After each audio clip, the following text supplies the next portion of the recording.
Kita. Monggo Patian.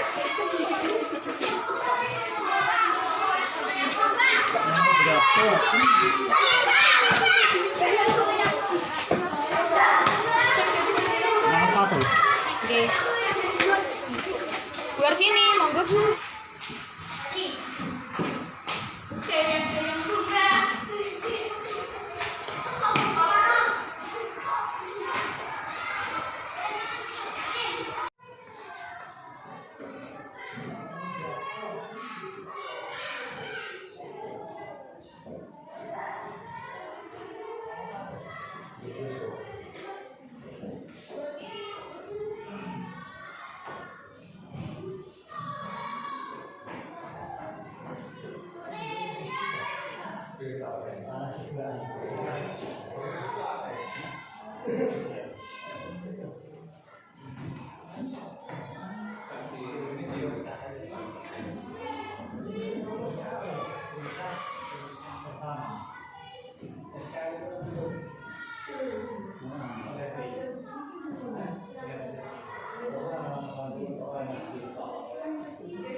Assalamualaikum warahmatullahi wabarakatuh. Assalatu wassalamu ala asyrofil anbiya'i wal mursalin wa ala alihi washabihi ajmain, amma ba'd. Yang terhormat Ibu Kepala Sekolah Negeri 1 Samikerep, yang kami hormati Bapak Ibu Dewan Guru SD Negeri 1 Samikerep.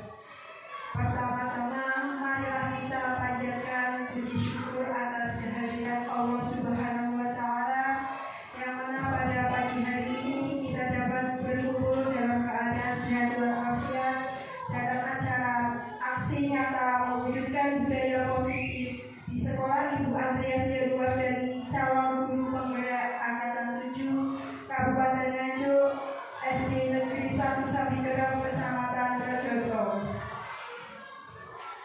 Salawat serta salam kita haturkan kepada junjungan kita Nabi besar Muhammad Sallallahu Alaihi Wasallam, yang kita harapkan syafaatnya di yaumil qiyamah. Adapun susunan acara pada pagi hari ini sebagai berikut. Pertama, pembukaan. Yang kedua, menyanyikan lagu Indonesia Raya. Ketiga, doa. 4, sambutan. 5, penyampaian aksi nyata. Dan yang terakhir, penutup. Sebelum acara kita mulai, marilah kita buka dengan bacaan basmalah.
kami persilakan duduk kembali.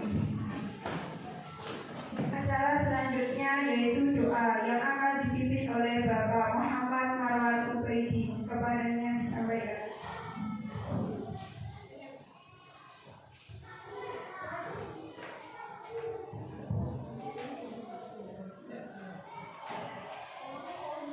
Assalamualaikum warahmatullahi wabarakatuh. Waalaikumsalam.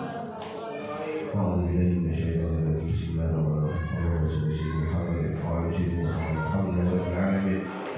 Alhamdulillah ya wa yukafi tasyidah. Ya rabbana lakal hamdu kama yanbaghi li jalali wajhika wa 'azimi sultanik. Allahumma shalli ala sayyidina Muhammad salatan tunjina biha min jami'il awali wal afat wa taqdir lana biha kulli hajat wa tudhhirna biha min jami'i syai' wa tarhamna biha indaka 'ala dhunub wa tuballighna biha sabra bi jami'il khair wal khair wa tarhamna biha khawarimil. Allahumma salli ala Muhammad wa ala ali jannah ashabana wa dhurriyyatina min ahli wa ikhwani wa jannah wa yahya khawarimil. Allahumma fili wa li walidayya wa huma rabbayani shaghira.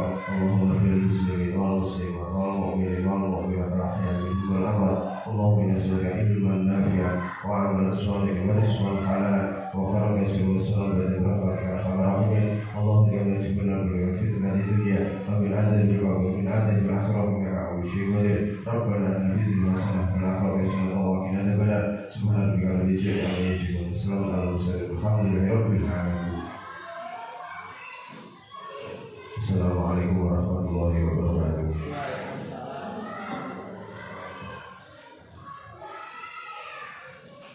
Acara selanjutnya yaitu sambutan dari perwakilan SDN Negeri 1 Samikero. Kepada beliau kami silakan.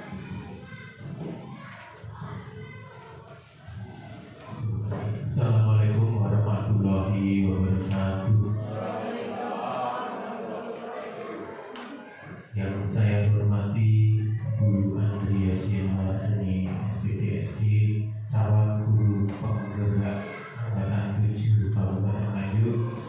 Yang saya hormati pula Bapak dan Ibu Guru SD Negeri 1 Samikero. Alhamdulillah, puji syukur kita melanjutkan di pagi hari ini. Kita masih bisa berkumpul di aula SD Negeri 1 Samikero dalam keadaan sehat walafiat. Tidak lupa sholawat serta salam kita haturkan kepada junjungan kita Nabi besar Muhammad Sallallahu Alaihi Wasallam yang sangat kita nantikan syafaatnya di yaumul qiyamah nanti.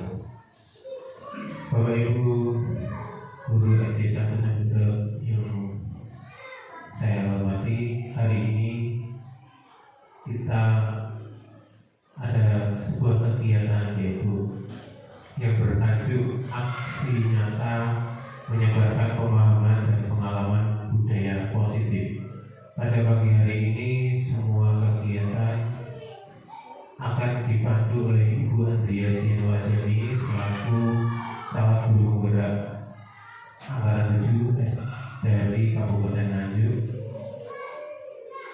Dari apa yang disampaikan Bu Andreas nanti mudah-mudahan bisa meningkatkan kompetensi kita sebagai guru, sebagai pendidik, sebagai penyiap masa depan bangsa. Ya, Bapak Ibu, oleh karena itu kita sebagai pendidik harus benar-benar menyerap ilmu dari Bu Andreas ini nantinya. Saya kira cukup sekian sambutan dari saya perwakilan SD Negeri 1 Samikero. Untuk kurang lebihnya mohon maaf. Wassalamualaikum warahmatullahi wabarakatuh.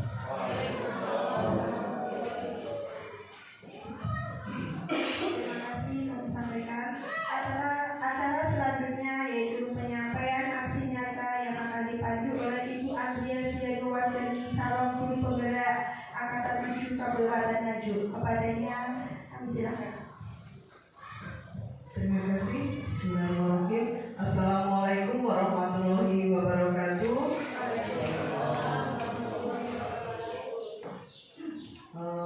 Alhamdulillahirabbil alamin. Terlebih dahulu terima kasih Bapak Ibu kami sampaikan atas waktunya dan kesediaannya panjenengan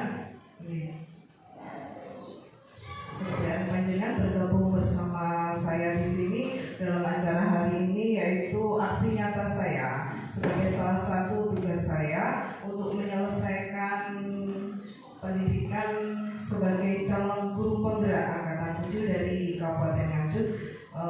Mudah-mudahan apa yang saya sampaikan seperti yang disampaikan oleh Pak Iwan tadi bisa membuat tidak hanya saya yang bergerak untuk menjadi calon guru penggerak, tapi juga saya berharap bisa menggerakkan panjenengan agar nantinya ikut bergabung dalam calon guru penggerak. Tidak sulit Bapak Ibu, karena pada saat kita bergabung dalam calon guru penggerak, kesulitan itu tertutupi oleh manfaat dan ilmu yang kita dapatkan yang begitu luar biasa. Baik Bapak Ibu, aksi nyata yang akan saya sampaikan pada kesempatan kali ini berkaitan dengan yang namanya budaya positif.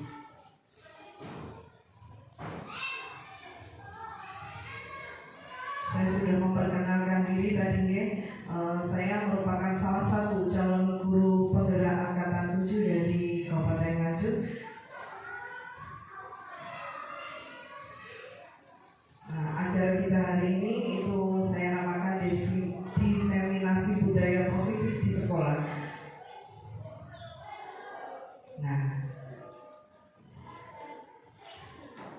Saya menyampaikan selamat datang kepada panjenengan semua. Karena apa? Karena yang namanya calon guru penggerak belum dikatakan berhasil apabila belum mengajak panjenengan untuk belajar bersama dan berkolaborasi untuk mewujudkan budaya positif di sekolah kita tercinta SD Negeri 1 Samika.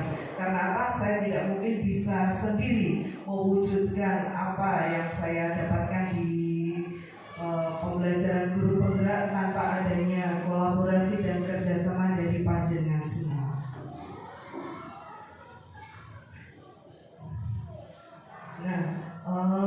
Konsep utama budaya positif itu adalah beberapa hal yang mendasari Bapak Ibu. Yang pertama adalah perubahan paradigma belajar. Kemudian yang kedua terkait dengan disiplin positif. Yang ketiga kebutuhan dasar manusia. Kemudian yang keempat motivasi perilaku manusia. Posisi kontrol restitusi dan segitiga restitusi. Ada yang merupakan hal yang sudah kita kenal, tapi ada beberapa hal yang baru. Begitu ada beberapa hal yang baru. Nanti kita bahas satu persatu. Apa yang dimaksud dengan pembelajaran dengan paradigma baru? Paradigma itu artinya wawasan baru, Bapak Ibu. Jadi pembelajaran dengan paradigma baru itu adalah pembelajaran yang dirancang dengan berdiferensiasi sesuai dengan kebutuhan dari tiap tahap perkembangan. Untuk apa? Untuk mewujudkan profil pelajar Pancasila. Bagaimana pembelajaran yang berdiferensiasi? Kemarin Bu sini sudah ikut IKM, ada ya pembelajaran berdiferensiasi. Jadi pembelajaran berdiferensiasi itu adalah pembelajaran yang kita laksanakan sesuai dengan kebutuhan peserta didik. Kebutuhan apa?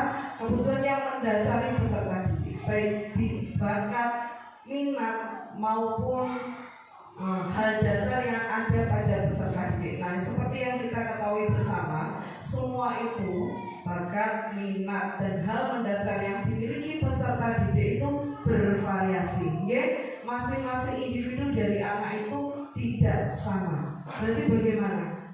Ya kita memang harus memperhatikan masing-masing individu itu kebutuhannya bagaimana kita menciptakan pembelajaran yang sesuai dengan karakter anak, Bapak Ibu. Termasuk juga bakat dan minatnya. Untuk apa? Semuanya itu nanti perwujudannya menuju pada profil pelajar Pancasila. Profil pelajar Pancasila sendiri itu ada beberapa hal yang mendasari. Yang pertama adalah beriman bertakwa pada Tuhan Yang Maha Esa dan berakhlak mulia. Ini sama ya Bapak Ibu, seperti yang sebelum-sebelumnya kita sudah menerapkan beberapa kegiatan yang memberikan pembentukan karakter terkait dengan iman, takwa kepada Tuhan Yang Maha Esa dan akhlak mulia. Yang kedua, mandiri. Jadi bagaimana anak itu bisa menjadi anak yang mandiri, artinya tidak tergantung pada orang lain. tapi dia memiliki kemampuan untuk menyiapkan dirinya nanti kelak untuk menjadi orang-orang yang mandiri.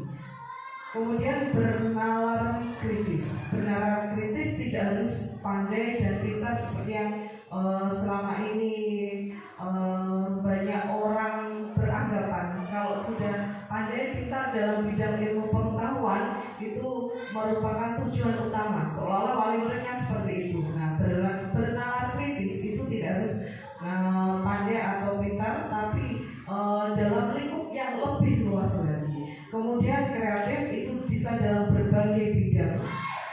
Kemudian bergotong royong, dan yang berikutnya adalah berkebinekaan global. Artinya apa? Artinya kita memang hidup dalam dunia yang beraneka ragam, berbineka, baik dari latar belakang kehidupan sosial, latar belakang kehidupan ekonomi, seperti juga yang saya sampaikan tadi, kebutuhan dasar peserta didik, bakat, minat, dan karakter yang dimiliki oleh masing-masing peserta didik. Nah, kemudian yang kedua yang kita bahas adalah disiplin positif. Selama ini dalam budaya kita, kata disiplin itu sering kita maknai dengan sesuatu yang dilakukan oleh orang lain dalam bentuk kepatuhan. Begitu ya Bapak Ibu. Kalau siswa kita sudah patuh, berarti dia termasuk sudah disiplin. Begitu ya. Nah, kita kembalikan ke diri kita. Kalau kadang-kadang kita melakukan suatu kepatuhan itu membuat kadang anak kan tidak nyaman ya, harus kita paksa. Nah, akhirnya anak merasa apa Bapak Ibu? Tidak nyaman, sama seperti kita tidak nyaman. Nah, bagaimana disiplin itu kita maknai menjadi sesuatu yang membuat anak-anak itu nyaman. Nah, sebagai pendidik, tujuan kita sebenarnya memang adalah menciptakan siswa yang memiliki disiplin diri. Karena apa? Disiplin diri memang hal mendasar yang harus dimiliki oleh anak didik kita. Sehingga dengan disiplin diri tersebut, kita berharap mereka akan bisa berperilaku sesuai dengan nilai-nilai kebajikan universal. Dan ini yang kita harapkan. Disiplin positif itu motivasinya berasal dari dalam diri, bukan tekanan dari kita sebagai pendidik. Jadi motivasinya dalam diri. Bagaimana caranya? Itu yang menjadi inovasi yang harus panjenengan laksanakan, ya. Kemudian berikutnya, disiplin positif itu merupakan salah satu cara menerapkan disiplin yang bertujuan untuk menumbuhkan kesadaran murid. Jadi bagaimana motivasi intrinsik itu membuat anak-anak menjadi sadar bahwa untuk melakukan sesuatu itu yang baik, disiplin positif itu tidak perlu adanya sogokan, ancaman ataupun hukuman. Itu yang dimaksud dengan motivasi intrinsik. Jadi bukan karena kita memberi hukuman kemudian mereka menjadi disiplin, bukan. Tapi mereka disiplin itu harus benar-benar timbul dari dalam diri mereka sendiri. Monggo bisa disambi Bapak Ibu snacknya. Kopi buat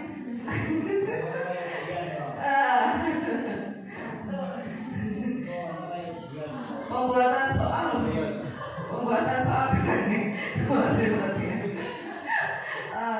nah, untuk mewujudkan disiplin positif Bapak Ibu, kita harus mengetahui terlebih dahulu apa saja kebutuhan dasar manusia. Bukan hanya anak-anak ya, kebutuhan dasar manusia. Nah, yang pertama kebutuhan dasar manusia adalah bertahan hidup. Iya. Kita berada di sini semuanya untuk apa? Untuk bertahan hidup. Tapi bagaimana kita bertahan hidup itu tanpa merasakan tekanan? Oke? Sama anak-anak kalau ditekan juga tidak nyaman. Panjenengan juga begitu kan? Iya. Kalau saya tekan juga tidak nyaman. Ya kan ditekan begini ya Pak Warno ya.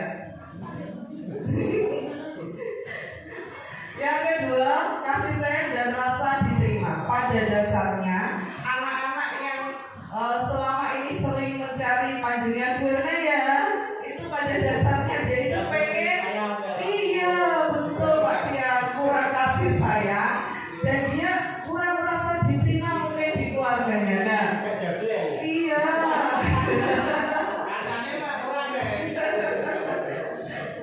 Tidak. Bu Linda sudah mendapatkan cukup kasih sayang kalau di sini ya. Oh iya, berarti dengan harus semangat belajar dan Bu kalau nama. Nah, berarti kalau siap sering mencari Bu Erna itu karena memang dia mungkin merasa diterima Bu sama jenengan. Kalau di rumah dia kurang diterima oleh orang tuanya. Jadi kalau di sekolah tuh merasa diterima dan kurang kasih sayang, jadi mencari Bu Erna terus gitu sebentar-bentar gitu ya. Iya. Iya, karena apa? Kadang-kadang yang dikomunikasikan itu hal yang sepele gitu kan. Nah, itu merupakan salah satu bentuk untuk mendapatkan kasih sayang agar dia merasa diterima. Jadi dia merasa diterima luar biasa berarti sudah sukses poin kedua benar. Yang ketiga penguasaan. Penguasaan bukan berarti kita harus menguasai anak didik gitu ya Bapak Ibu. Tapi kita semua pada dasarnya itu memang ingin menguasai akan sesuatu ya. Nah, bagaimana penguasaan itu kita terapkan ke anak didik agar anak-anak itu tidak merasa tertekan, tapi dia juga tidak merasa tapi dia merasa merdeka dalam artian tanda kutip merdeka yang bagaimana gitu ya. Nah, kaitannya dengan poin yang keempat yaitu kebebasan. Makanya pada saat pembelajaran itu kita tidak harus selalu ada melaksanakan pembelajaran di dalam kelas. Hanya olahraga saja yang keluar. Makanya saat olahraga anak-anak sih selalu menunggu saat-saat olahraga dan saat bel berbunyi. Nah, begitu bel berbunyi, boleh istirahat Bu, boleh istirahat Bu. Nah, itu makanya Bapak Ibu pembelajaran tidak harus kita laksanakan selalu di dalam kelas. Pembelajaran bisa kita laksanakan di luar kelas dengan memanfaatkan apa yang ada di sekitar sekolah dan mengaitkan dengan materi pembelajaran yang dilaksanakan. Yang kelima, kesenangan. Nah, bagaimana kita memberikan pembelajaran kepada anak agar anak merasa fun, merasa senang.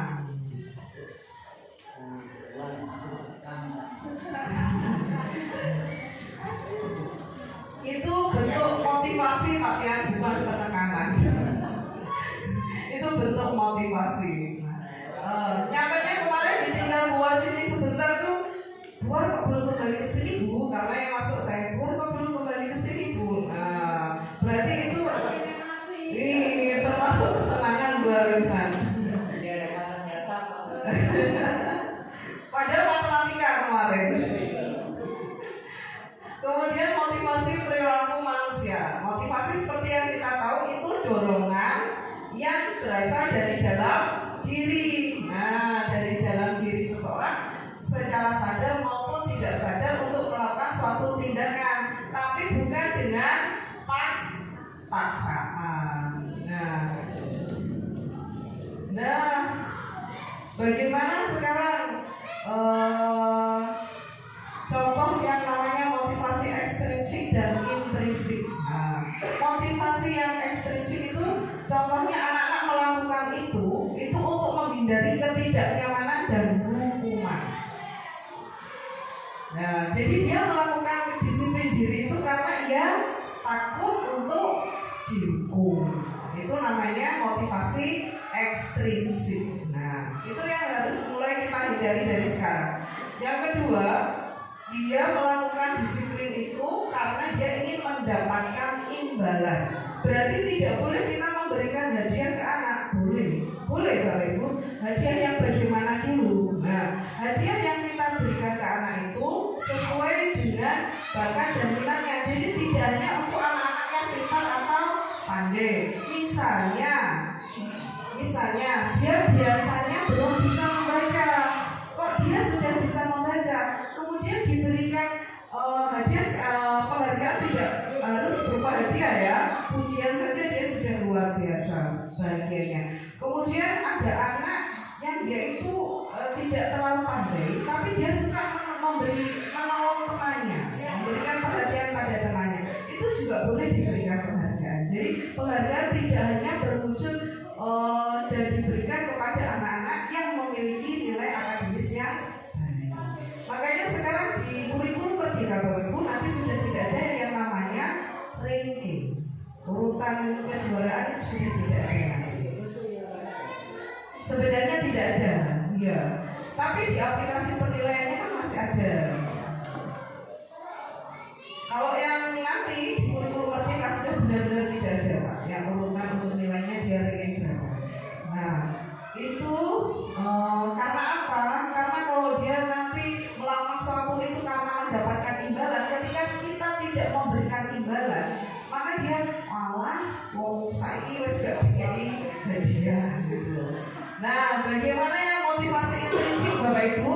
Dia melakukan disiplin diri itu karena muncul dari dalam dirinya, muncul kebajikan dari dalam dirinya.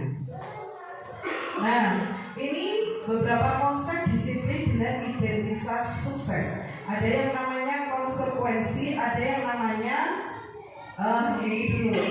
Ini yang kita namakan istilah identitas gagal. Nah, hukuman kita bayangkan hukuman ya Bapak Ibu.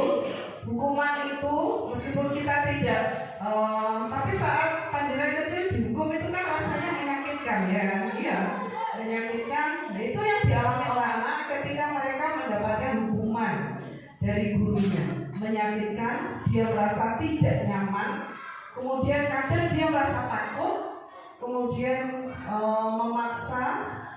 bersifat memaksa hukuman itu, terus ada lagi kadang sampai dia melakukan kebohongan. Ya, karena dia ingin menyembunyikan kesalahannya agar tidak mendapatkan hukuman. Ada lagi berikutnya yang lebih memprihatinkan, murid itu menjadi rendah diri, kepercayaan dirinya hilang. Yang berikutnya tentang penghargaan itu sifatnya juga tidak efektif Bapak Ibu. Karena apa? Karena pada saat anak itu tidak mendapatkan penghargaan lagi, dia motivasinya akan turun. Kemudian merusak hubungan. Kok bisa merusak hubungan? Iya, ada beberapa anak itu yang tidak akhirnya yang seperti sudah kita bahas di awal tadi, bahwa sistem ranking itu dianggap adalah sistem menghukum Bapak Ibu. Kemudian penghargaan itu juga merampas hak menghargai dirinya, ya. Karena apa? Karena itu bagi anak yang tidak mendapatkan penghargaan, maka dia kan malah konsep oleh kuyae, paling aku juga oleh. Akhirnya dia kan tidak menghargai dirinya sendiri. Nah, ini yang dinamakan dengan konsep identitas sukses. Ada yang namanya konsekuensi, ada yang namanya restitusi. Tapi kalau konsekuensi itu berlakunya penguatannya itu hanya dalam jangka pendek. Dan untuk terus agar dilakukan oleh anak, kita perlu mengadakan monitoring, pengawasan itu secara berkelanjutan. Yang ketiga, kehilangan waktu untuk merenungi kesalahan. Jadi anak-anak kadang kan kita minta untuk apa yang sudah kamu lakukan hari ini, coba kamu renungkan itu benar atau salah. Dia merenung belum selesai, besok sudah mengulang kesalahan lagi. Kalau merenung ya sampai habis waktunya kesalahannya, dia tetap tidak menemukan salahku apa, perasaan aku ya benar-benar saja kan gitu. Ya, ini kita penekanannya pada yang namanya restitusi. Kalau kita melakukan yang namanya restitusi, Bapak Ibu, nanti murid akan bertanggung jawab atas perilakunya. Jadi saat dia melakukan kesalahan, kita minta untuk bertanggung jawab. Dia akan memikirkan tanggung jawab apa yang saya lakukan atas kesalahan yang sudah saya perbuat. Yang kedua, nanti fokus pada pemecahan masalah dalam jangka panjang. Jadi kita tidak hanya menghukum, tapi anak kita minta agar dia memahami kesalahan apa yang telah dia lakukan dan bentuk tanggung jawab apa yang harus dia lakukan untuk menyelesaikan masalah yang sudah dia perbuat. Kemudian yang ketiga, dia akan menghargai dirinya dan orang lain. Oh, berarti bukan saya saja yang bisa melakukan kesalahan, tapi orang lain juga bisa melakukan kesalahan. Akhirnya dia bisa menghargai dirinya sendiri dan juga dia tidak akan meremehkan orang lain. Kemudian ada yang namanya teori kontrol dalam restitusi. Artinya dia yang memegang kontrol atas dirinya sendiri. Nah, jadi dia yang mengontrol dirinya sendiri agar nantinya dia tidak melakukan perbuatan yang dinamakan kesalahan atau merugikan orang lain. Yang ketiga, dia kalau diberi tanggung jawab untuk menyelesaikan dan sudah menemukan kesalahannya, maka dia akan bersemangat untuk memperbaiki kesalahan yang sudah dia lakukan. Nah, ini konsep disiplin yang dilakukan dengan pendekatan restitusi. Jadi pendekatan restitusi itu menanamkan yang namanya disiplin positif. Jadi tidak hanya kata disiplin yang harus kita terapkan sekarang, tapi disiplin yang berupa disiplin positif. Restitusi itu adalah proses menciptakan kondisi murid untuk memperbaiki kesalahan mereka sehingga mereka bisa kembali pada kelompoknya mereka dengan karakter yang lebih kuat. Ciri-ciri restitusi, dia bukan menebus kesalahan. Dia bukan menebus kesalahan, tapi dia diajak untuk belajar dari kesalahan. Setelah belajar dari kesalahannya, maka dia akan memperbaiki kesalahannya. Setelah itu, ciri restitusi berikutnya bahwa yang kita lakukan untuk membuat dia mengakui dan memperbaiki kesalahan itu adalah merupakan penawaran, bukan lagi berupa paksaan. Kemudian menuntut untuk melihat ke dalam diri. Jadi seperti introspeksi diri. Kenapa kok ini terjadi? Kenapa kok saya salah? Kenapa ini kok salah menurut orang lain? Kemudian mencari kebutuhan dasar yang mendasari tindakannya. Jadi seperti kita, pada dasarnya siswa itu melakukan kesalahan, dia dikarenakan karena dia mencari kebutuhan dasarnya. Yang sudah saya katakan tadi, apa kebutuhan dasar pada manusia. Kemudian kita fokus pada karakter, bukan tindakan. Dan yang terakhir, kita menguatkan dan fokus pada solusi. Bukan kamu salah, tapi bagaimana memperbaiki kesalahannya dengan membangkitkan rasa tanggung jawab pada diri siswa. Itu termasuk motivasi intrinsik. Nah, misalnya ini kasusnya sering terjadi ya, misalnya siswa sering tidak mengerjakan PR. Rafa ya Bu ya. Kalau berupa hukuman, misalnya ya, Bu Nina menghukum muridnya, misalnya Bu Nina ini itu berdiri di depan kelas setelah PR terus ngatain itu yang sering kita alami saat kita masih sekolah dulu ya kan. Ngatain PR. Kemudian guru marah, akhirnya muridnya menjadi takut. Tidak semuanya, beberapa mesti ada yang merasa takut. Dan kita marahnya kan secara global. Kemudian kalau yang konsekuensi, bentuk konsekuensi itu misalnya orang garap PR, saya garap video, besok gak kerjakan lagi, garap tahu, besok gak kerjakan lagi, kerjakan 5 kali, itu namanya bentuk konsekuensi. Kemudian guru tegas dan murid menghormati peraturan. Jadi menghormati peraturannya karena gurunya. Motivasi ekstrinsi. Kalau yang restitusi, guru bertanya tentang keyakinan kelas. Nah, sekarang yang dulu kita kenal yang namanya tata tertib Bapak Ibu, sekarang berganti menjadi keyakinan kelas. bukan lagi tata tertib. Kemudian guru menanyakan tentang keyakinan kelasnya dan membantu siswa untuk menyelesaikan masalahnya. Bentuk restitusi berikutnya, guru terbuka dan murid menghormati dirinya dan orang lain. Restitusi membentuk kemerdekaan untuk murid dalam menyelesaikan masalahnya. Jadi yang menyelesaikan masalahnya adalah siswa itu sendiri. Guru sifatnya hanya membantu, bukan memutuskan. Nah, saat ini berhasil akan memberikan penghargaan tersendiri. Oh, aku bisa menyelesaikan masalahku.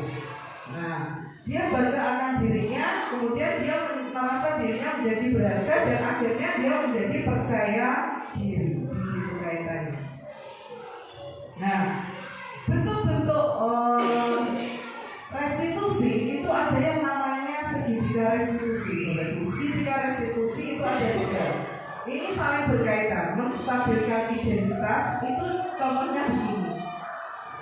Tidak ada manusia yang sempurna. Nah, misalnya murid kita melakukan kesalahan ya misalnya. Memang tidak ada manusia yang sempurna. Bapak Ibu juga pernah berbuat salah. Nah, sekarang kita tidak mencari siapa yang salah, tapi mari kita cari solusi bersama untuk memperbaiki kesalahan yang sudah kalian lakukan. Yang kedua, validasi kebutuhan. Jadi seseorang tidak pernah mengambil pilihan terburuk. Nah, seseorang pasti bisa melakukan hal yang lebih buruk lagi. Nah, agar tidak melakukan hal yang lebih buruk lagi, kira-kira apa yang harus kamu lakukan? Itu namanya validasi kebutuhan. Yang ketiga, nanti menanyakan keyakinan. Jadi panjenengan sudah buat keyakinan bersama anak ya. Kalau tata tertib kan kita yang menciptakan. Kalau keyakinan kelas tidak Bapak Ibu. Kalau keyakinan kelas kita membuatnya berdasarkan kesepakatan dengan anak-anak begitu. Jadi kita kan sudah punya keyakinan kelas. Nah, apa yang tindakan yang kamu lakukan itu melanggar keyakinan kelas yang mana? Nah, apa bedanya keyakinan kelas dengan kesepakatan kelas? Nah, Bu Ida sudah buat kesepakatan kelas ya. Apa bedanya keyakinan dengan kesepakatan kelas? Kalau kesepakatan kelas itu jangka waktunya lebih lama. Kalau keyakinan kelas itu pada saat sudah tidak berlaku atau ada hal baru itu bisa kita ubah atau bisa kita tambahkan. Nah, tidak hanya guru kelas misalnya Pak Warno atau Pak Marwan sebagai guru PJK dan PAI membuat keyakinan kelas pada saat pembelajaran PJK dan pembelajaran PAI boleh. Jadi itu berlaku untuk pada saat kita belajar PJK ya anak-anak, ya itu boleh. Gitu ya Bapak Ibu ya. Kita ke posisi kontrol dulu ya. Jadi sebagai seorang guru kita memiliki 5 posisi kontrol sebenarnya ya. Yang pertama sebagai penghukum. Nah, penghukum itu sebagai posisi kontrol penghukum untuk guru nih ya, itu bisa menggunakan hukuman fisik maupun verbal. Verbal itu berupa apa Bapak Ibu? Ucapan. Yang kedua, membuat orang merasa bersalah. Pada saat membuat anak merasa bersalah, itu guru akan bersuara dengan lembut. Kok gak masalah terus? Nggak kasihan kok sama Bu Linda misalnya. Nanti Bu Linda dimarahi loh sama Bu Linda kalau kamu melakukan kesalahan terus. Nah, itu membuat anak yang melakukan kesalahan itu menjadi merasa bersalah sama gurunya. Kemudian yang ketiga itu posisi kontrol sebagai seorang teman. Nah, pada posisi ini tidak akan menyakiti murid, tapi dia akan berupaya mengontrol muridnya melalui persuasi, melalui ajakan, rujukan agar dia tidak melakukan kesalahan lagi. Yang keempat sebagai monitor atau pemantau, berarti dia sebagai pengawasnya, mengawasi. Nah, yang posisi kontrol yang paling baik itu adalah sebagai manajer.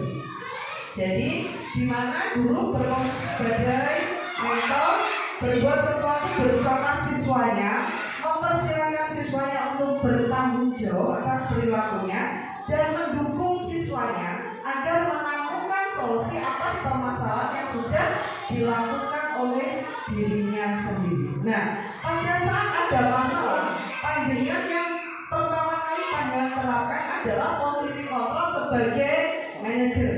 Manajer ya, sebisa mungkin sebagai manajer. Kalau tidak bisa, baru naik sebagai monitor atau pemantau. Tapi tidak boleh naik sampai posisi 3, 2, 1. Maksimal posisi sebagai monitor atau pemantau. Nah, ini contoh penerapan 5 posisi kontrol. Kasusnya ini ya, siswa sering tidak memakai atribut lengkap saat upacara. Nah, itu posisi penghukum. Itu aturan itu harus ditaati. Kalau tidak diatur, kamu melakukan kesalahan lagi, sana berdiri di depan sana. Nah, itu berarti posisi kontrol sebagai penghukum. Yang membuat rasa bersalah misalnya, ya Allah, berapa kali saya harus memberitahu kamu?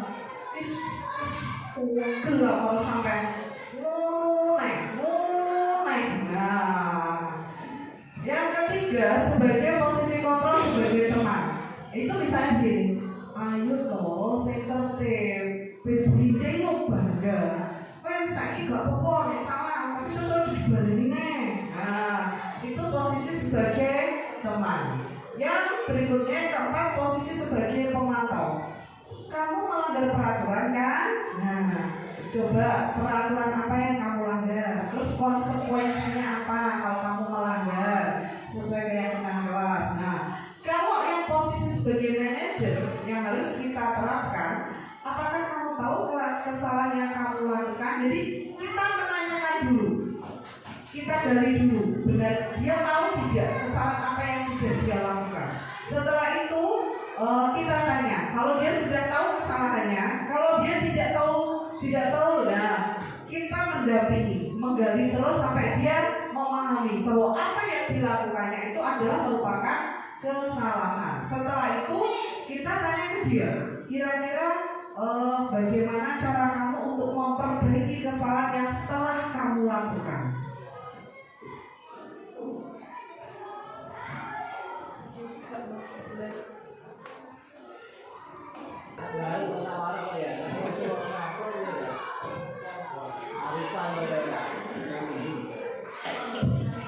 Bukan Pak, karena suara saya yang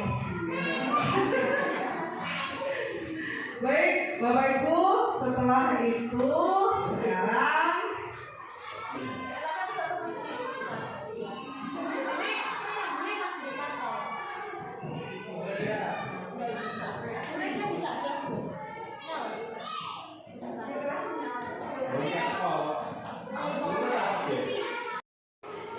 nah, setelah apa yang kita bahas bersama, sekarang saatnya kita berubah, membuat paradigma baru, mengawali dengan membuat keyakinan kelas.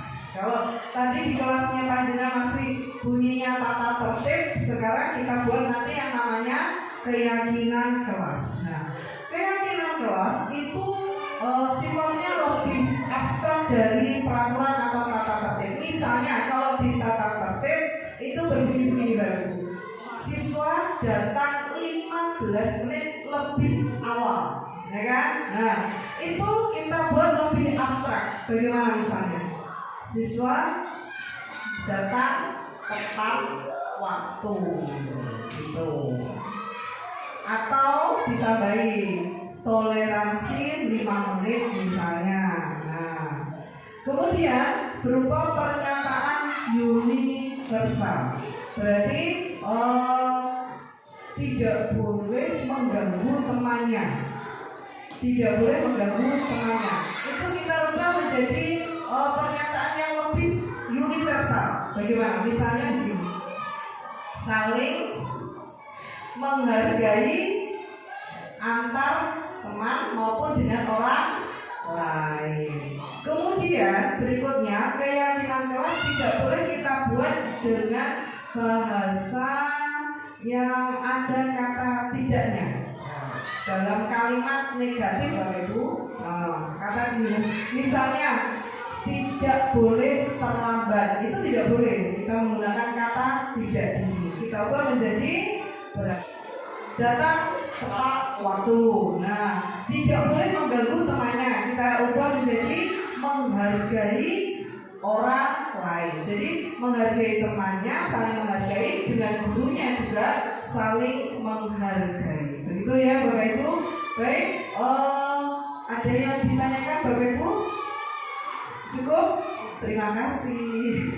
Lagi Bapak Ibu, saya tidak akan bisa bergerak sendiri tanpa adanya kolaborasi dan kerjasama dengan panjenengan semua. Oke Bapak Ibu.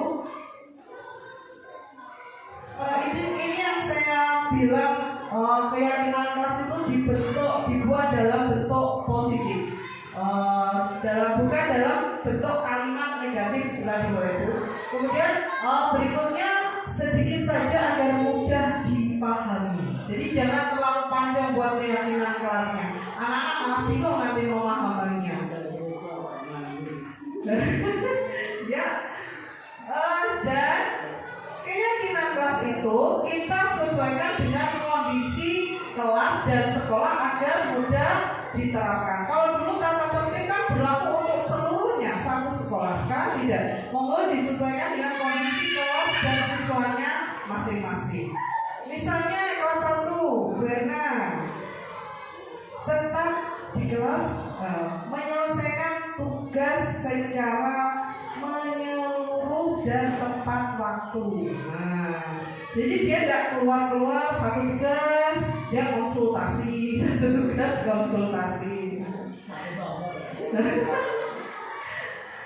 Kemudian, iya, ya kalau 5 kali Pak, satu tugas bisa 5 kali dia dapatkan. Dan yang terakhir, yang paling penting, siswa kita libatkan pada saat membuat yang namanya keyakinan keras. Kemudian keyakinan kerasnya nanti dicatat, kemudian ditegakkan agar selalu ingat. Dan keyakinan keras tidak bisa kita rubah pada saat ada hal yang baru yang bisa kita tambahkan. Begitu ya Bapak Ibu. Saya mau sharing sama panjenengan bahwa saya sudah melakukan yang namanya restitusi ke anak. Dan memang benar anak-anak pada saat saya panggil itu pertama kali dia coba sudah mau, kenapa tidak mau? Saya takut. Kenapa takut? Pasti saya dihukum sama Bu Andreas. Pasti dihukum saya sama Bu Andreas. Nah kenapa kok dihukum dia? Karena saya melakukan kesalahan gitu. Nah kemudian setelah saya ajak komunikasi, kemudian dia memberikan tanggapan dan menyadari kesalahannya dan berjanji, dan dia sudah menemukan solusi. Ternyata Dion itu tidak mengerjakan PR-nya karena dia sering tidur malam, sering terlambat juga karena sering tidur malam. Kenapa tidur malamnya? Karena dia main HP, dia main game di HP. Kalau main di game itu kan dia pengen kok kalah harus menang. Ternyata kalah harus menang sampai dia tidak tahu waktu. Baik, Bapak Ibu, kiranya itu saja yang bisa saya sampaikan pada kesempatan kali ini. Ucapan terima kasih yang bisa saya sampaikan kepada panjenengan atas kerjasama dan partisipasinya panjenengan pada kegiatan yang saya lakukan pada kesempatan kali ini sebagai calon guru penggerak angkatan 7 dari Kabupaten Nganjuk.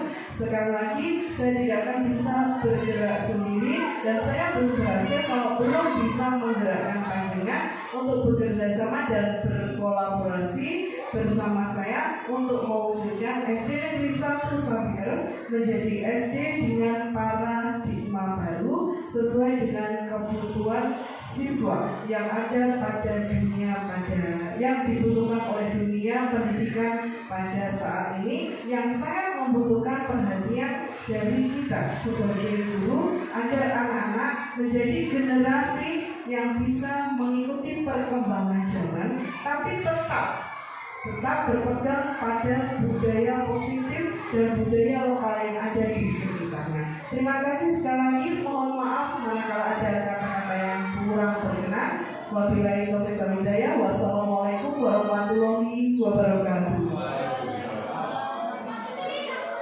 Saya kembalikan kepada Bu Berna.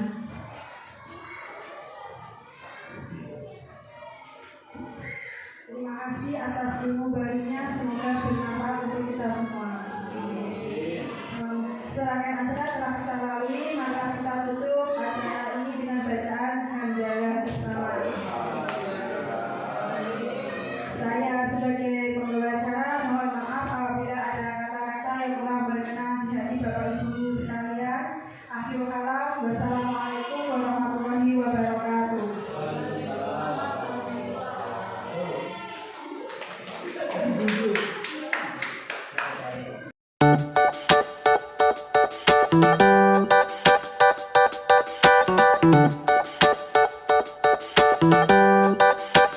Setelah acara tadi pembebasan guru penggerak, saya mendapatkan ilmu baru tentang paradigma baru dan lain-lainnya, terutama tentang diferensiasi pembelajaran.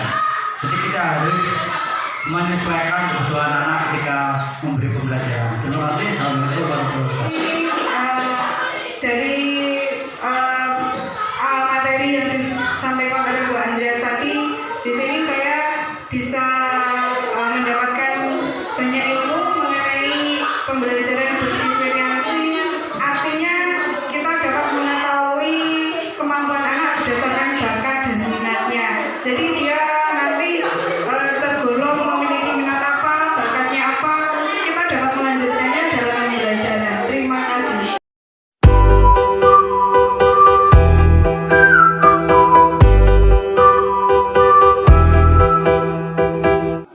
Selamat pagi anak-anak. Selamat pagi.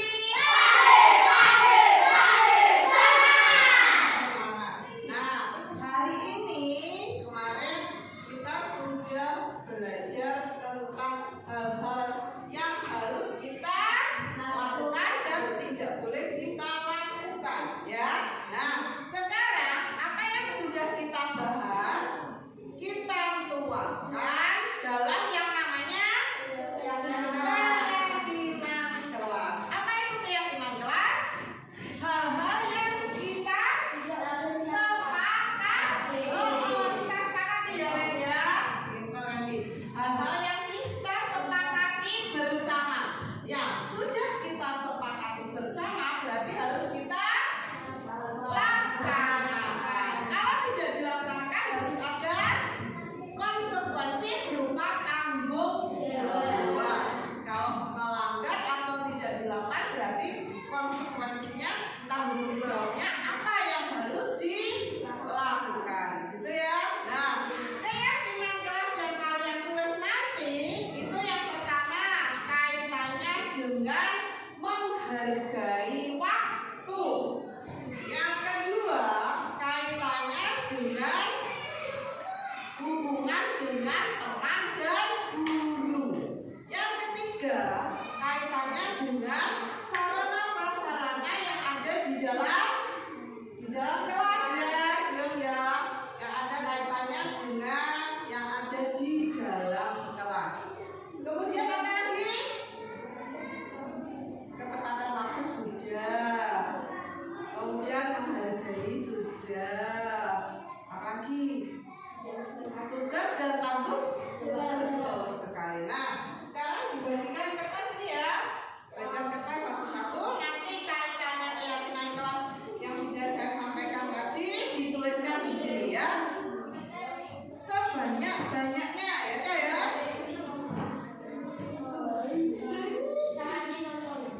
Oh, misalnya menghargai waktu, misalnya apa? Menghargai waktu, misalnya.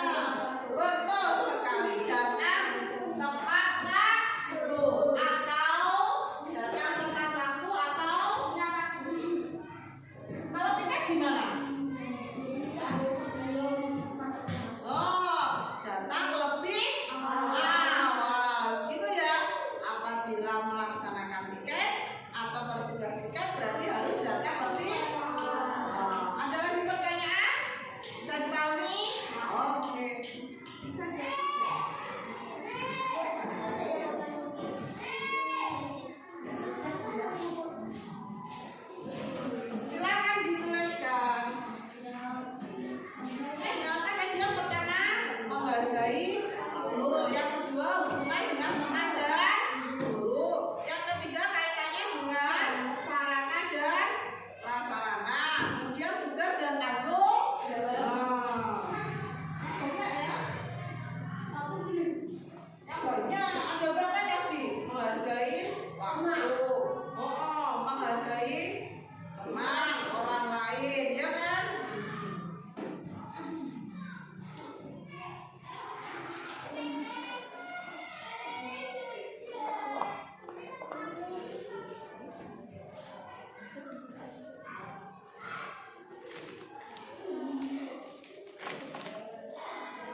menghargai.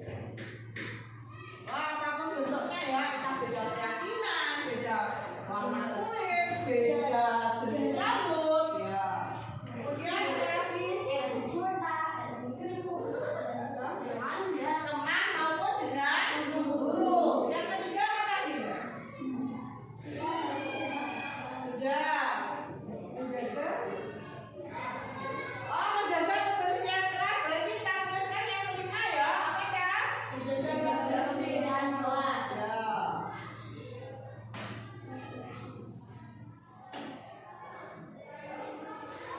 Oke.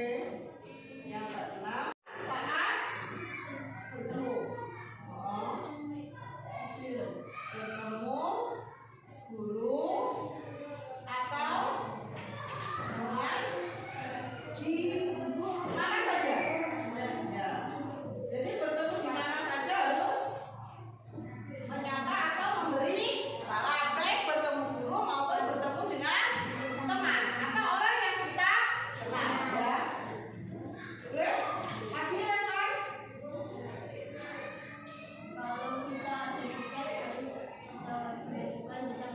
Sudah ya?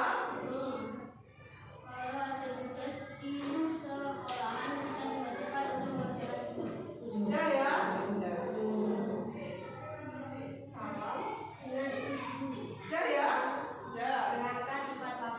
Sudah. Kelas untuk belajar.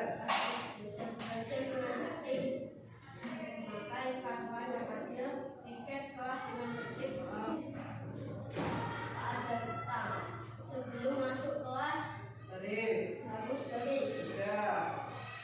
Kelas buat belajar, bukan buat main game. Nah, berarti apa berarti? Melaksanakan menggunakan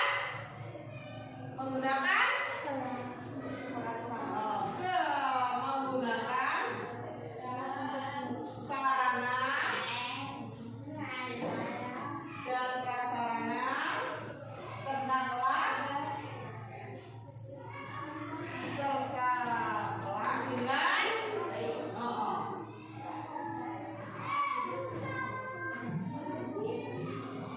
kedepannya termasuk menjaga kebersihan ya. Ya. Ya. Sudah ya, penyadaran sudah ya. Ya, kalau kita sakit harus izin ya.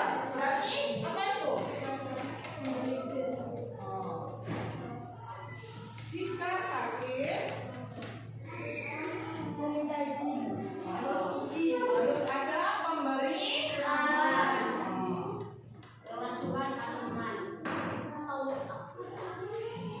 Oh, bukan hanya sakit ya, juga sakit atau ada kepentingan ya.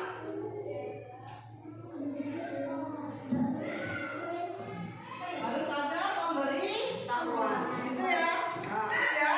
Nah, kita baca mulai dari sini keyakinan kelas yang pertama nih, coba dibaca. 1.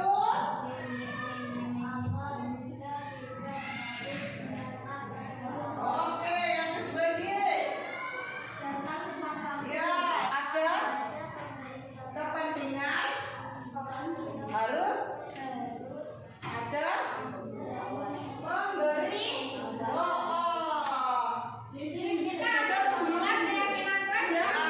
Berarti mulai sekarang apa yang menjadi keyakinan kelas kita harus dilaksanakan. Apabila tidak dilaksanakan bagaimana tadi? Oh, harus bertanggung jawab. Harus bisa memberikan alasan yang tepat.